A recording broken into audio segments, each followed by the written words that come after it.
নমস্কার, ট্রাইব টিভির পর্দায় আপনাদের সকলকে স্বাগত। আপনাদের সাথে রয়েছে আমি অনন্যা। চোখ রাখবো আজকের গুরুত্বপূর্ণ খবরে। হুড়মুড়িয়ে ভেঙে পড়ল নির্মীয়মান স্কুলের ছাদ। বৃহস্পতিবার বিকেল 5টা নাগাদ কোচবিহার 2 নম্বর ব্লকের গোপালপুর গ্রাম পঞ্চায়েতের সোনারি কাকড়িবাড়ি এলাকায় ঘটনাটি ঘটেছে। বেশ কয়েকজন শ্রমিক ধ্বংসস্তূপের নিচে চাপা পড়েছেন বলে স্থানীয়দের অনুমান। উদ্ধার কাজ এখনো চলছে। যে পরিস্থিতি দেখলাম, মানে ছাদ ভেঙে পড়েছে, ফার্স্ট ফ্লোর না করে সেকেন্ড ফ্লোর করার জন্যই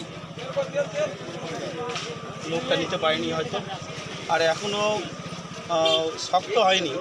আর তারপরেও ফার্স্ট ফ্লোর না করে সেকেন্ড ফ্লোর করার জন্যই ইঞ্জিনিয়ার বিক্রি করে করলো, এটা ব্যাপার। এখন কয়েকজন ভিতরে আসে, কীভাবে আসে তাদের উদ্ধার করা যাবে কি না এই সময়ের মধ্যে উদ্ধার করা সম্ভব না।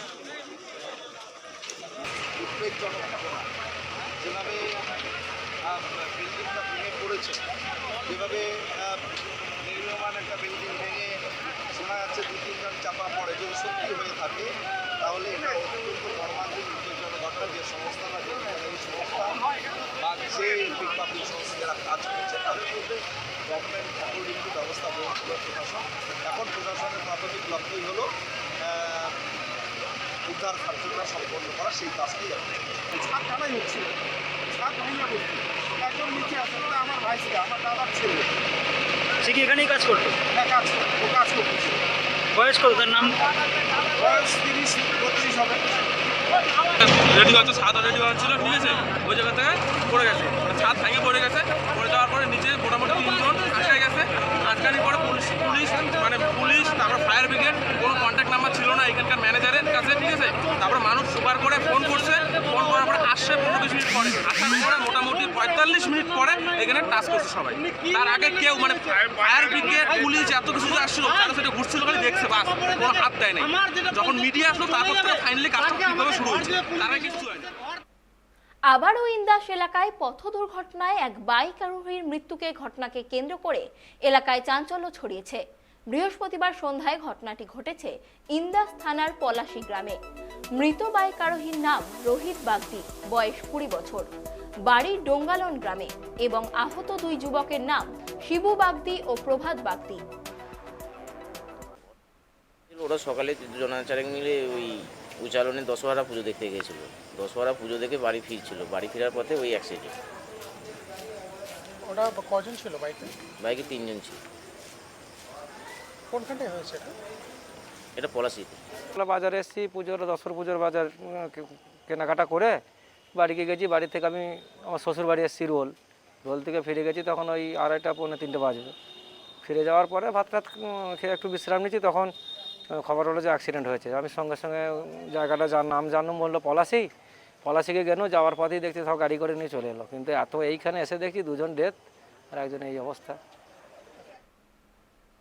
বৃহস্পতিবার গঙ্গা পুজোর পূর্ণ দিনে সন্ধ্যায় রাজ্যবাসীর মঙ্গল কামনায় জিয়াগঞ্জ আজিমগঞ্জ ব্রাহ্মণ পুরোহিত কল্যাণ সমিতির পক্ষ থেকে ভাগীরথীর তীরে হোমযজ্ঞের আয়োজন করা হয়।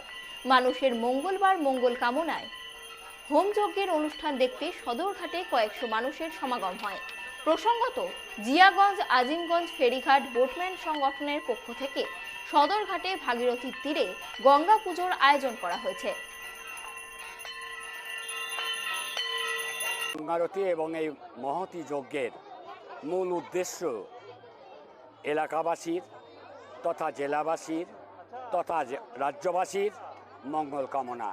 তারা প্রত্যেকে সুখে থাকুক, শান্তিতে থাকুক, নিরোগ থাকুক এবং তাদের প্রত্যেকের জীবনযাত্রা যেন মধুময় হয়, সুখের হয়, নিরোগ হয়। গঙ্গা মায়ের কাছে এই প্রার্থনা জানানোর জন্যই আজকের এই মহতী যজ্ঞ আরতি কাঙ্ক্ষিত ছিলই।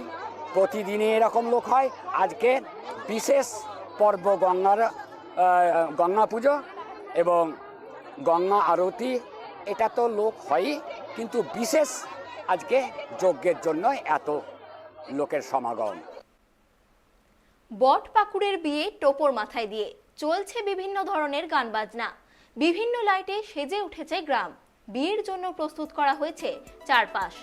শুনতে অবাক লাগলেও এমনই ঘটনার সাক্ষী হলো জলপাইগুড়ি শহর। জলপাইগুড়ির একটি গ্রাম মেতে উঠেছে এই বট পাকুড় ওরফে বট গাছের বিয়েতে। খুব ভালো লাগতেছে। কি বলেন আজকে? আজকে আজকে বট পাকুড়ের বিয়ে হচ্ছে, প্রচুর লোকজনের সমাগম হয়েছে, খুব ভালো লাগলো। আর প্রকৃতির নিয়মটা মানুষের কাছে তুলে ধরা হলো। আজকের মতো খবর এই পর্যন্তই। বিস্তারিত খবরের জন্য চোখ রাখুন ট্রাইব টিভির পর্দায়। নমস্কার।